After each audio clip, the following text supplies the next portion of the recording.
This podcast is part of the Frederick Podcast Network. Learn more at listenfrederick.com. Welcome to Mental Health Evolution, a podcast about what's changing in mental health and why it matters. I'm your host, Rachel Harrison, inviting you into honest conversations with people from all perspectives in the field: clinicians, tech founders, investors, insurance companies, and all the folks in between. Let's explore what's working, what's not, and what's next. Welcome back, everyone, to the Mental Health Evolution podcast, where we are talking today about mental health care systems. We want to dig in to look at things like what are themes in payer relations, contract negotiation, and network provider relations. Our guest today, Cathy Gilbert, currently works as a consultant to providers, but she has a history of working with big insurance groups, working with provider network development and operations. Cathy has supported behavioral health provider organizations in areas like payer relations, contract negotiation, compliance review, and program consultation. She has also been on this podcast before. She had so much to say that we invited her back for a new topic. So welcome back, Cathy. Hi, nice to be back. Yeah, so I want to get us started with looking at a couple of things that seem to be happening with insurance payers in particular. So we're going to give our listeners a little picture of some of what's happening in the news, and then we'll dive into some conversation. The first is the concept of value-based care. And while this has been slower to roll out in behavioral health, it is here and it is rolling out. And there are both pros and cons to this, noted in the Evernorth study, which was a look at the progress toward value-based care in mental health. And this article talks about how technology and systems seem to be a heavy lift for a lot of mental health practitioners, but it also talks about better outcomes for patients. So that's one idea that I want to kind of dig into a little bit more. The other is the idea of insurance companies creating their own care clinics, such as creating a mental health treatment center or a medical facility. There was an article about medical facilities that are run by insurance companies from Times Union titled "Congressman Pat Ryan Releases Optum Health Survey Results," and it really reveals the declining care, increase in prices, and poor quality offered based on survey ratings of the Optum clinics that have opened to provide direct medical care. And then there are these other models too. There's CVS clinics, there's Humana clinics opening in Walmart, and various models for treatment in places that are not typically medical health practices. So I want to make sure that we can dig into that, but with a little bit of background. Let me get some of your perspective, Cathy.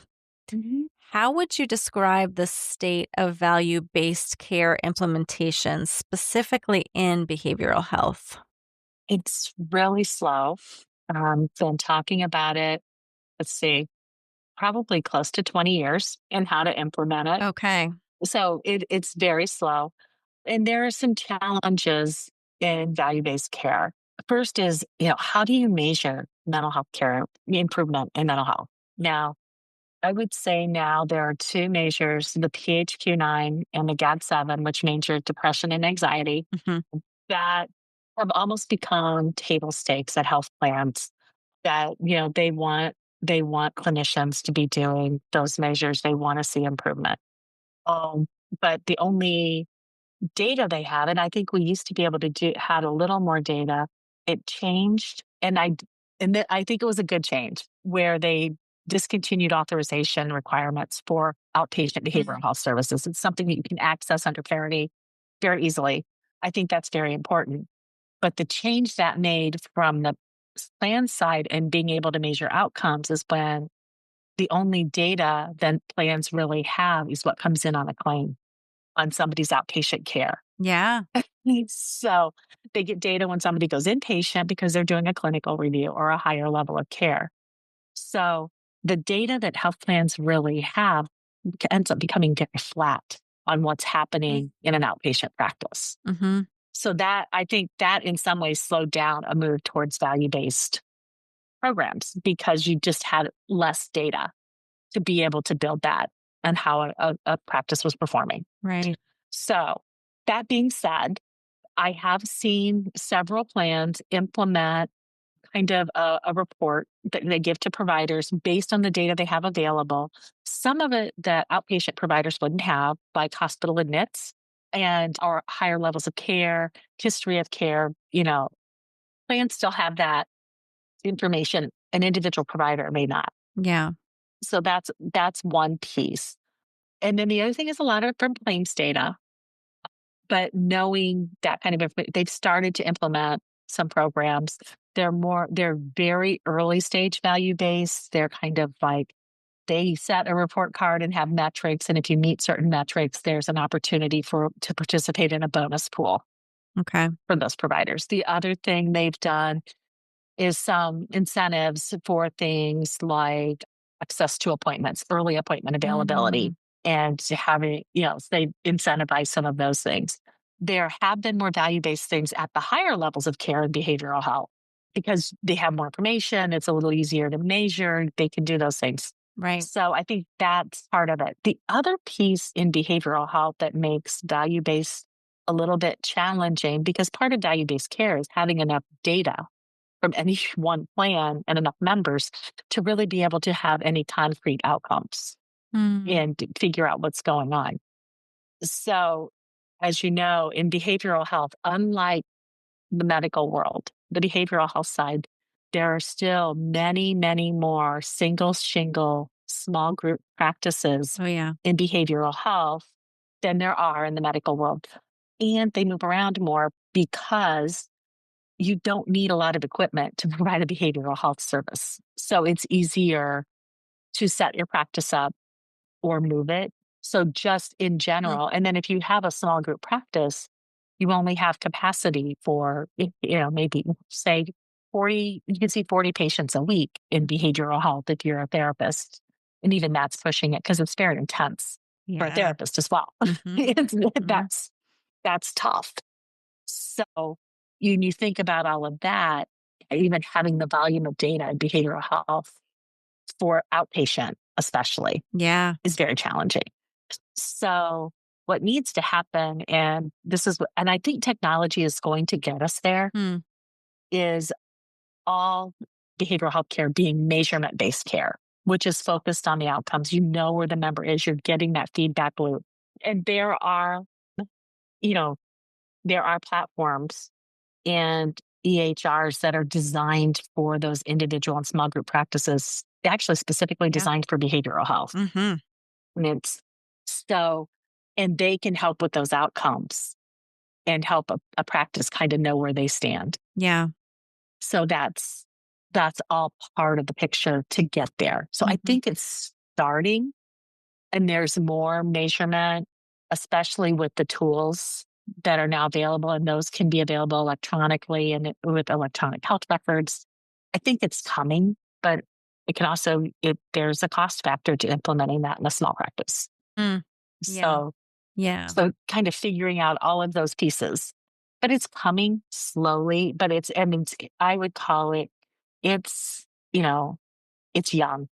It's very young, and we're finally getting the tools to be able to do it. I've seen a couple not implemented on a national basis with a national plan, but in certain markets for national payers, but more market specific, smaller programs. And so I've seen some of those slowly be implemented. One has, like I said, they have a couple of them have programs where they incentivize different things that are outcomes based, access, appointment availability, even things that are measured are, if you're seeing somebody outpatient, how many of your patients were admitted to a higher level of care?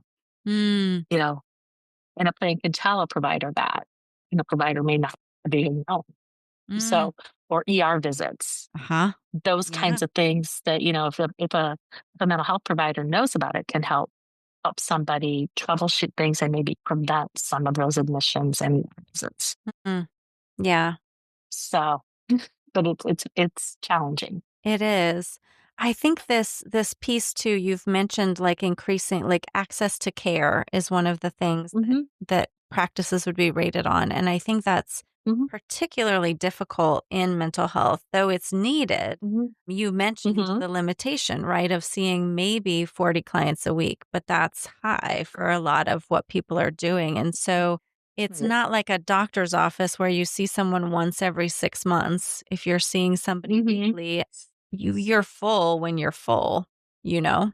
So I'm Right. curious how, or if you've had any chance to dive into how outpatient can make accessibility better.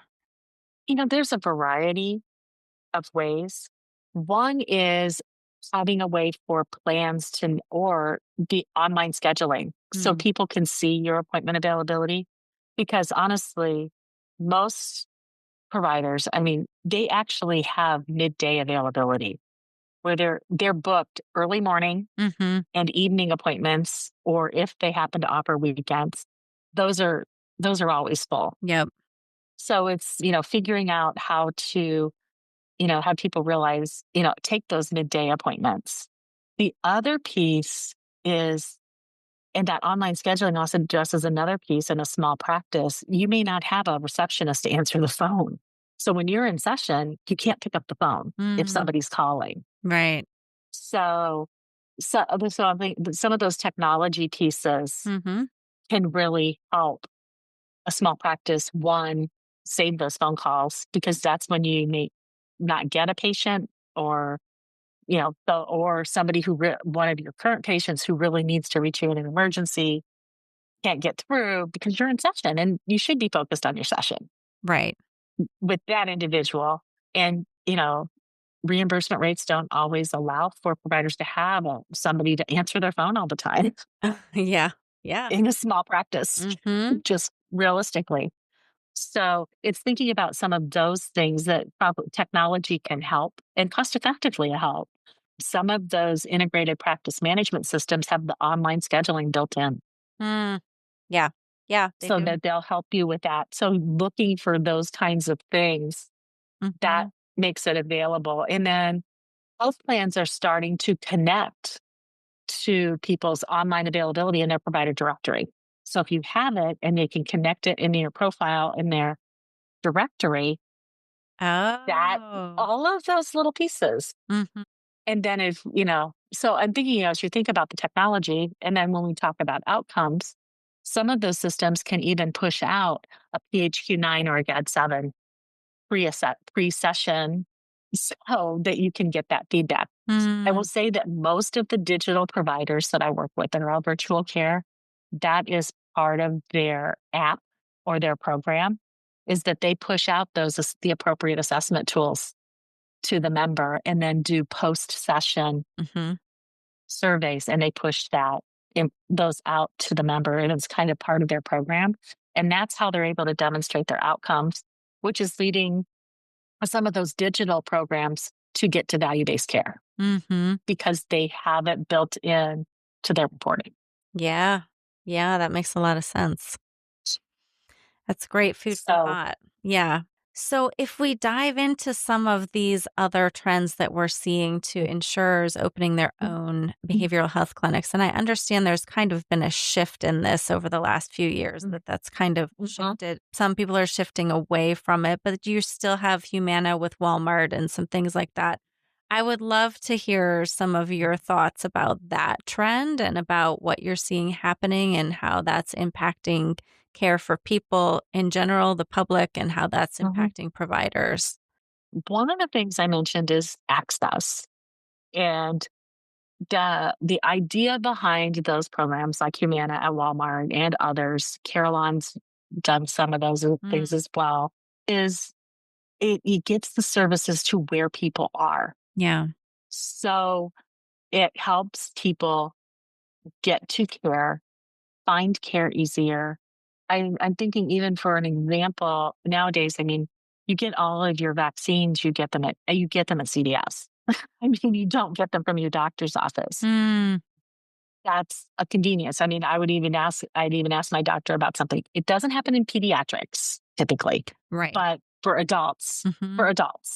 that it takes away the challenge that practices may have, especially if it's in a practice where they do a limited number of vaccines, other than maybe the flu vaccine, Hmm. in their practice, in a primary care practice, of storage of those vaccines and monitoring all of that. And it also makes it easy access when I need, I go to CVS to pick up a prescription, I go stop to pick up something else. You can get your vaccine, right, if it's something that's due. And I think that also came as a part of COVID too, when they were trying to get everything out, but then they Right. realized, oh, this kind of makes sense. Mm. And that way, I think it's a positive because it brings access to medical care. And if you think about it, into rural areas, because there's a Walmart in Mm. almost every small town, Yeah, that's true. there's a CVS Hmm. or a pharmacy. So it brings care to areas where maybe care was hard to access. So for some pieces, I think I see that. Hmm. I see the point and I see why plans do it. But what I say it doesn't do, it doesn't give you net new providers. It doesn't help. We know that there are not enough behavioral health providers in the country for the demand. We know there are, in large metropolitan areas, you can access care. For the most part, you can find someone Hmm. available. But Definitely. as you get into rural areas, it's not there. There's not enough people Hmm. providing the care. So, in that sense, I think it's good to bring it to the people, but it doesn't really bring net new providers. So, I think that's something we need to focus on in this country is, how do we attract people to healthcare professions, to behavioral health? I Yeah. mean, I know even when I went into social work eons ago, people were like, "Are you sure you want to do that? You're not going to make any money." And I'm like, "Well, that wasn't the point." They Yeah. said, Yeah. That's going not into that. usually the point, right? So, right. So, as for quality, I think that goes back a lot of like I read through the article with Congressman Pat Ryan. A lot of it is is impacted by provider shortage, and then a shortage also of people to simply answer phones. There are not enough. Probably when in his article with the one Optum took over, it probably increased the volume to that clinic because then anybody who had Optum United coverage, they would want to send to their clinic. Yeah. It increased volume. And then do you have enough people to answer the phones? Because it's not just the healthcare professionals, it's all the support staff. Right. So when you look at that whole picture, and not that that was a good thing, I mean, we've got to address it, Hmm. but those programs don't create more providers and they may attract somebody who was in private practice and was looking for something to just be more steady and have set schedule and hours. Hmm. But that still doesn't but you lose that private practice. So it's not a net new providers. Yeah. So I think it's a vicious circle. There's pros and cons to it, and they're not addressing all the issues. Yeah, that's an interesting thought when you talk about that circle, because I think there are so many more people coming into the field. There are Mhm. tech companies, there are MSOs, there are Mhm. all these people, the Mhm. Mhm. insurance-based clinics, and it is the same providers maybe cycling through those at the end of the day, right? So Mhm. we're not Right. building a network of providers. Right. Well, you have to think about it as the baby boomers, and I'm that last tail of that baby boom generation. As that providers retire, we have the next generations more willing to access behavioral health care. Mhm. Fewer of them going into behavioral health care. You have boomers, we're still around. Probably still need behavioral health care. And there's more behavioral health providers retiring every year than are coming Mhm. out of schools. And that's especially true with psychiatry, which is another huge problem. Oh, wow. It's Yeah. not even just therapy, it's Mhm. psychiatry. Mhm. And and people coming out of medical school aren't choosing psychiatry. It's not as sexy as, say, cardiology or cancer treatment. Those are very challenging, or surgery, neurology, all those are very fascinating, much needed fields as well. Yeah. But we still need, maybe if there were a few more psychiatrists and mental health professionals treating people, we would catch things sooner. People would be more aware Mm. and we'd have less of these other issues because they'd be more compliant with other areas of their lives, like diabetes and diabetes management, and it helps people work through those types of things. So there's all of those pieces. It's all one system, Hmm. and you need all of those. Hmm. Yeah, you do. So, yes, it's terrible what Congressman Ryan found, but you have to look at multiple underlying issues within our society and our structure. I love that perspective and seeing the bigger picture because, yeah, I think everywhere I see that even a change. And when I'm accessing any kind of medical care, there are clearly shortages and longer waits and all of that. Hmm. Hmm. Right. Well, and that was one of the reasons when I did my thesis, national healthcare, 30 years ago, is the biggest challenge to national healthcare in the US is our culture. We want the best care, we want it now, and we want it cheap. I mean, bottom line. Yeah. Yeah. I mean, that is what we So want. if you look at other countries that have national health care, for the most part, people are okay to wait. They Mhm. understand the wait and the prioritization and, elective versus must have now. And so there is that, but to me, it does a lot of times come back to our culture. Mm, yeah. It's the Walmart, Amazon idea. Yeah, we want the lowest cost, but the So best. us the lowest, And but the now. best, and we want it right now. If I can get it delivered in an hour, I'm great. Yeah, we are pretty spoiled in that way in a lot of areas. We can We get all things quickly, all of that. Yeah. do. Yeah. So when you think about that whole concept, it's like, okay, so what do we have to change? It's not just the healthcare system, which I totally agree needs change, Mm, but we have to think about it in concept of what people will accept. right. Right. And so, what do you advise to people that are looking for care to overcome some of these barriers? One is look for the virtual care options because that does stretch capacity.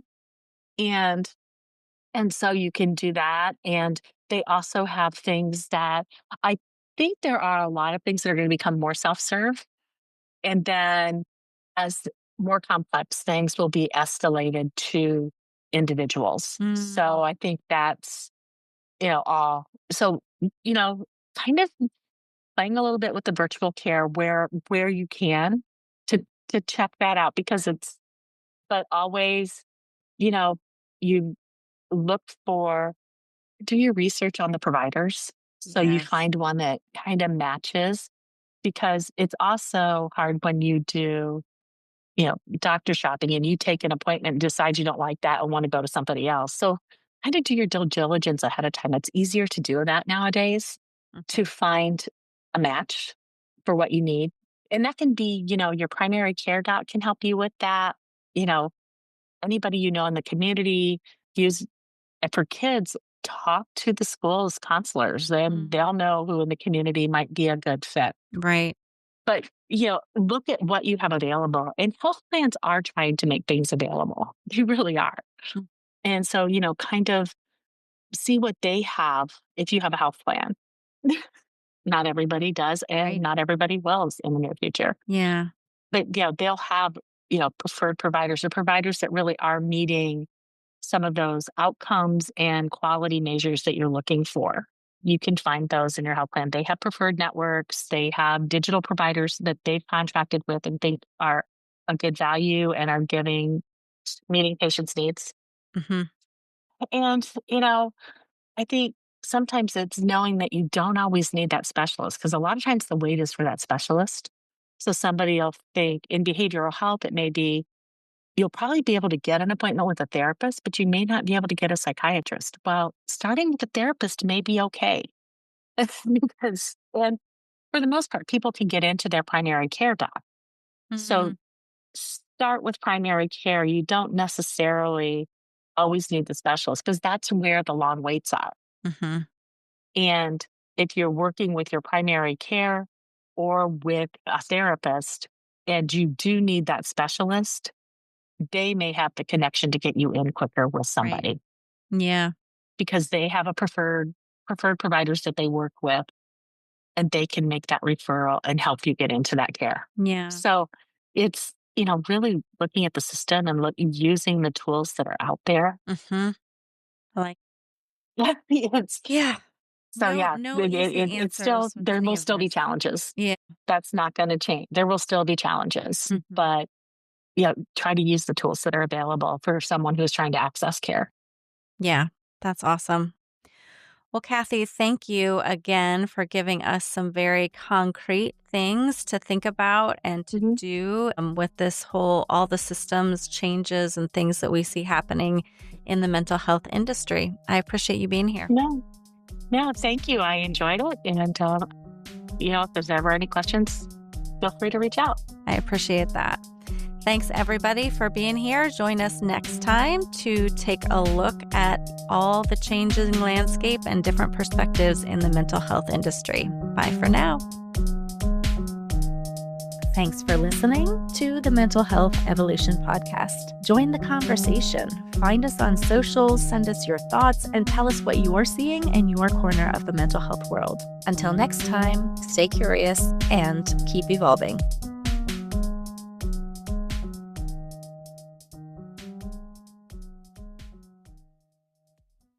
Live radio, local podcasts, the Frederick Podcast Network at listenfrederick.com.